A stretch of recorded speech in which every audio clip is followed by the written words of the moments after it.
Hello guys, welcome to 5th generation Abishap. Welcome to another unboxing and testing. Shoutout natin Sir Jojo.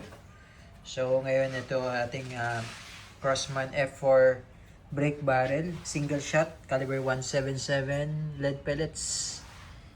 Yung kanyang bala. Yan, nakakabit na rin yung ating 39x40 na scope. Yan, naka-zero na rin to sir. Yan, this is powered by nitro piston. Yan.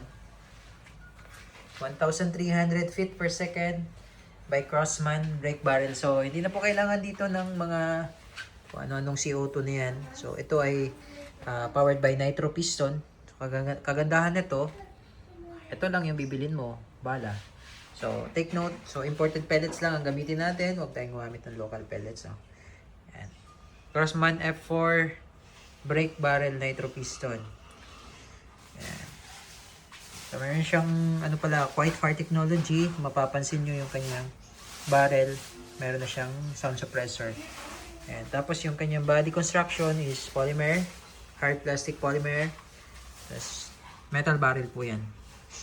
Yeah, serial number. Okay. Meron siya naka-rubberized butt na rin. And, so, naka-zero na rin yung scope. So, konting adjust na lang kung medyo depende sa target natin. And tapos meron na rin siyang kasamang free na 400 shots na caliber 177. Okay? So, paganahin natin kung paano siya gumagana itong brake barrel na ito. Okay, so bali ganito siya gumagana. Okay, sorry, correction lang doon sa scope natin, sir. Ang kasama niya is 4x32. Okay, hindi siya 39x40. 4x32 out of the box yung scope na kasama. Okay? So, ngayon, ganito lang yan. So, single shot brake barrel yan. Kuha tayo ng bala.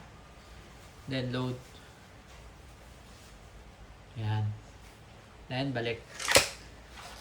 Okay? So, ito, meron siyang safety dito. Yan yung safe. Yan naman yung fire. Okay, testin natin.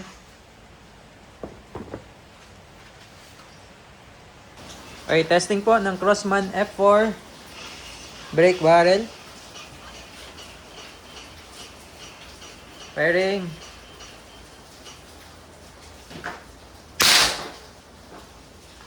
Yun. So, every time na puputok, i-brake mo siya. So, ganito lang. Yan.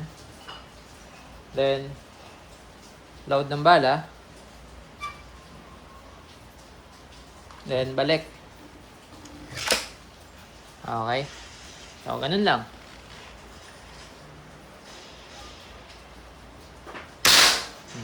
Ganun lang siya. Then, puputok ulit, brake ulit, lagay ng bala. So, kumbaga single shot siya. So, hindi na kayo dito magpapakarga ng CO2. It's not PCP also, though this is nitro piston brake barrel. Bala lang ang i-consume nyo dito.